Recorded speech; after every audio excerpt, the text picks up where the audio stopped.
నమ్మకం ఉందండి. ఆ దేవుడే శిక్షిస్తాడు.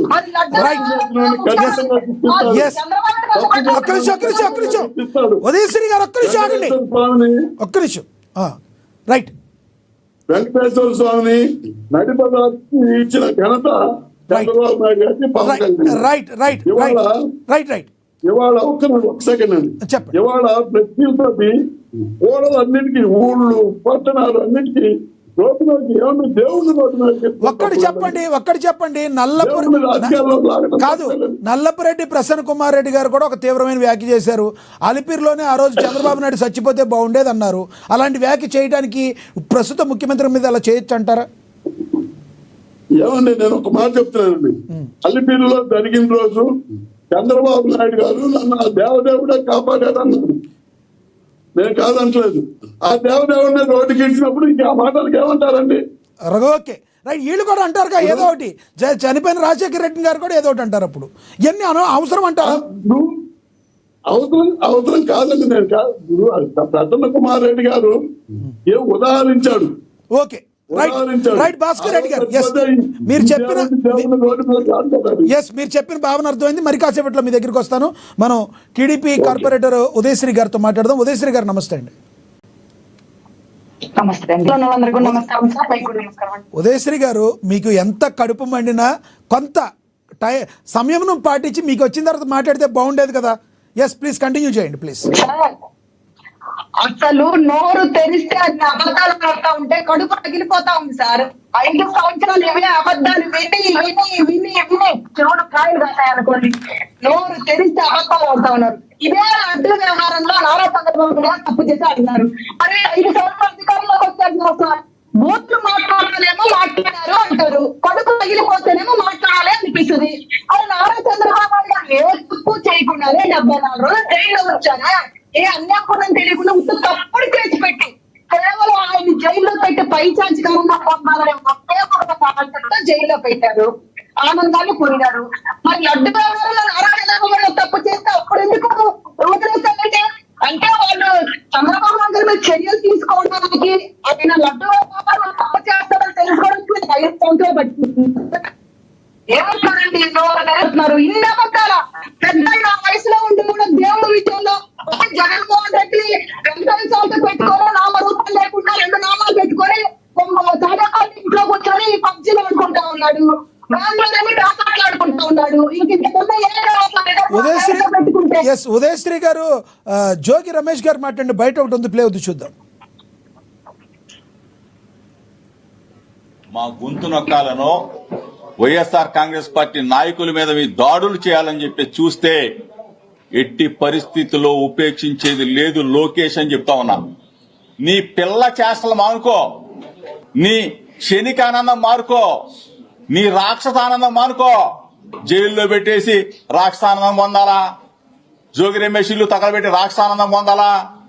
అంబటి రాంబాబు ఇల్లు తగలబెట్టేసి రాక్షసానందం పొందాలా అని చెప్పేసి నీ రాక్షసానందం మానుకో. దయచేసి చెప్తా ఉన్నా, ప్రజాస్వామ్యాన్ని పరిరక్షించే రాష్ట్ర ప్రజలకు కూడా మీ ద్వారా విజ్ఞప్తి చేస్తా ఉన్నా. మీరందరూ కూడా దయచేసి ముక్త కంఠంతో ఈ దాడులను ఖండించమని చెప్పి అడుగుతా ఉన్నాం. ఫేక్ కేసులు పెడతా ఉన్నారు. అకారణంగా జైలు జీవితం కూడా అనుభవించాం ఫేక్ కేసులతో. ఆనందం తీరక మా మీద దాడులు చేస్తే ఎట్టి పరిస్థితుల్లో కూడా రాష్ట్ర ప్రజలు క్షమించరు. వైఎస్ఆర్ కాంగ్రెస్ పార్టీ శ్రేణులు మొత్తం కూడా ఈరోజు ఏకతాటి మీదకి వస్తాం, మిమ్మల్ని ఎదుర్కొంటాం. మేమంతా కూడా కలిసి. ఏంటంటే అంత మంచి వ్యక్తిని, గొడవంటే తెలవని వ్యక్తిని ఈ రకంగా మీరు ఇలా ఇబ్బంది పెడతారా? అబ్బే పాపం, అసలు గొడవ అంటే తెలియదు సార్. నారా చంద్రబాబు నాయుడు గారు ఇంటి మీదకి వెళ్ళడం కూడా వాళ్ళకి తెలియదు సార్. ఇంటి మీదకి వెళ్ళి ఇళ్లకు ధ్వంసం చేయడం వాళ్ళకి తెలియదు సార్.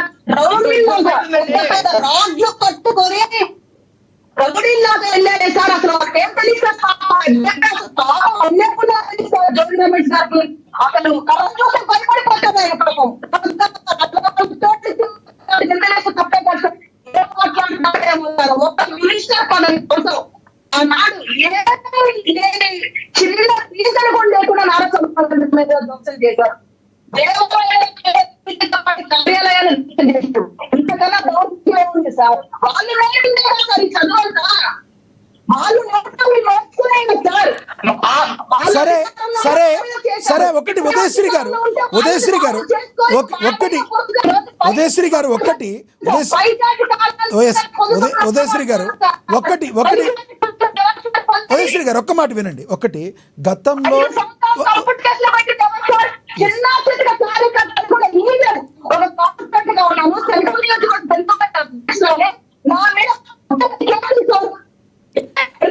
మీ దగ్గర కొంచెం సిగ్నల్ తక్కువ ఉన్నట్టుంది ఉదయశ్రీ గారు, మీ వాయిస్ బ్రేక్ అవుతుంది. ఎస్ ఉదయశ్రీ గారు మీ దగ్గర సిగ్నల్ తక్కువ ఉన్నట్టుంది, వాయిస్ బ్రేక్ అవుతున్నట్టుంది, ఒకసారి చూసుకోండి. ఇంకొక క్వశ్చన్ ఏంటంటే, గతంలో నిజంగానే ఆయన దాడి చేసిన మాట వాస్తవం. ఆయన అప్పుడులో జగన్మోహన్ రెడ్డి గారు కూడా మనోభావాలు దెబ్బతింటే దాడి చెయ్యరా, వాళ్ళ మనోభావాలు దెబ్బతింటే మేమేం చేస్తామని కూడా అప్పుడులో ఆయన అన్నారు. అది యాక్సెప్టబుల్. అయితే ఆయన ఏదన్నా మాట్లాడితే ఆయన చట్టం పని తాను చేసుకుపోతుంది. ఇలా ఇళ్ల మీద కొద్ది దాడి చేయకూడదు అని మరి మీ అధినాయకత్వం అయినా చెప్పాలి కదా. ఈ రోజున అద్దాలు పగలగొట్టిన పరిస్థితుల్లో, నిప్పండించిన పరిస్థితుల్లో లోపల ఎవరికన్నా ఏదన్నా జరిగితే మరి టీడీపీ కార్యకర్తలు రెస్పాన్సిబిలిటీ తీసుకుంటారా? అలా చేయడం తప్పు కాదంటారా? మద్యం విషయంలో అడ్డంగా దొరికిపోయాడు sir Jogi Ramesh. Next time ఇంకా 30 సంవత్సరాల తర్వాత అధికారంలోకి రావాలనుకుంటున్నారు కదా. ఏ అయితే వీళ్ళు అధికారంలోకి రారు సార్, అది పక్క ఒక ఆడపడుచుగా నేను 30 సంవత్సరాల తర్వాత అధికారంలోకి రావడానికి, ఈయనకు ఒక ఎమ్మెల్యే సీట్ ఇవ్వడానికి, ఒక నియోజకవర్గ ఇన్ఛార్జ్ ఇవ్వడానికి, ఒక మినిస్టర్ ఇవ్వడం కోసం ఆయన కోసం ఆయనే పెట్టుకున్న పరిస్థితి ఈరోజు. సంబంధం లేదు. అందులో మా ఒక్క కార్యకర్తని, ఒక నాయకుడిని కానీ మీరు ఎప్పుడు చెప్తారు, మేము ఛాలెంజ్ చేస్తా ఉన్నాము. మీరు ఏ ఒక్క నాయకుడిని చిన్న ఒక కార్యకర్తలు ఎవరికి చెప్పారు లేరు. మాకంత అవసరం లేదు సార్. ఇలాంటి చిల్ల రాజకీయాలు, ఇలాంటి చిల్ల వ్యవహారాలు, ఇలాంటి పిచ్చి రాజకీయాలు మేము చెయ్యము. అమరావతి కోసం, ఆడబిడ్డలకు రక్షణ కోసం చూస్తూ ఉంటారు ప్రభుత్వం. తప్పు చేసుకోవాలి. ఇప్పుడు ఈ లడ్డు వ్యవహారాలు మొత్తం పక్కదారి కోసం వీళ్ళు చేయాలి. అంతా ఎవరికి తెలియదు. నల్లటి కబుర్లు, ఈ తల్లిదండ్రుల కబుర్లు ఎవరికి చెప్పాలండి? ఇప్పుడున్న నాలెడ్జ్ చిన్న పిల్లలు కూడా మాటలు అంత. ఉదయశ్రీ గారు మీ వాయిస్ కొంచెం క్లారిటీ లేదు. ఒక్కసారి మీ దగ్గర ఒకసారి నెట్వర్క్ ఒక్కసారి సరి చూసుకుని రీజాయిన్ అవ్వండి. మీ దగ్గర వాయిస్ కొంచెం క్లారిటీ లేదు. మళ్ళీ మాట్లాడతా మీతో. నేను కొంచెం స్లోగా మాట్లాడితే మీ దగ్గర కొంచెం వినపడుతుంది, కొంచెం రీసౌండ్ వస్తుంది. కొంచెం ఒకసారి రీజాయిన్ అవ్వండి మీరు. ఒకసారి మీ దగ్గర వాయిస్ కొంచెం క్లారిటీ అయితే లేదు. మళ్ళీ మాట్లాడతా మీతో. మనతోటి రేగడి లక్ష్మణరావు గారు ఉన్నారు, వైసీపీ అధికార ప్రతినిధి. ఆయనతో మాట్లాడదాం. లక్ష్మణరావు గారు నమస్తే. ఎస్ ఇప్పుడు వినబడుతుంది. నేను మళ్ళీ మాట్లాడతాను మీతో, మళ్ళీ మాట్లాడేటప్పుడు కొంచెం వాయిస్ స్లోగా మాట్లాడండి, కొంచెం మొత్తం వినబడుతుంది క్లియర్గా. ఎస్ రేగడి లక్ష్మణరావు గారు నమస్తే అండి. నమస్తే అండి. నమస్తే లక్ష్మణరావు గారు. ఏంటిది, ఎందుకు అంబటి రాంబాబు గారు ఎట్లా మాట్లాడాలి, ఎందుకు నారా లోకేష్ గారు ముందుకు కదపాలి, ఇవన్నీ అంటే ఎవరైనా కూడా చట్టాన్ని చేతుల్లో తీసుకోవడం ఎవరిదైనా తప్పే. అసలు అంబటి రాంబాబు గారు మాట్లాడిన మాటలు మీరు ఏ రకంగా చూస్తారు? సార్ లక్ష్మణరావు గారు, మీకు పెద్దలు ఉన్న పెద్దలకి యాజమాన్య నమస్తే. అంబటి రాంబాబు గారు మీరు ఏదైతే ప్లేస్ చేశారో ఆ వీడియోలో ఒక బీపీ సార్.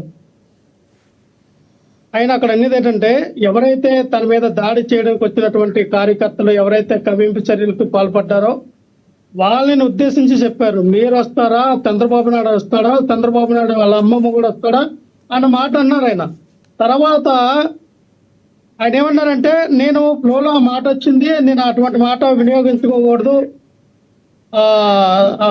సారీ అని కూడా చెప్పారు. దేనికి చెప్పారండి? అమ్మమ్మ కూడా అన్నదా?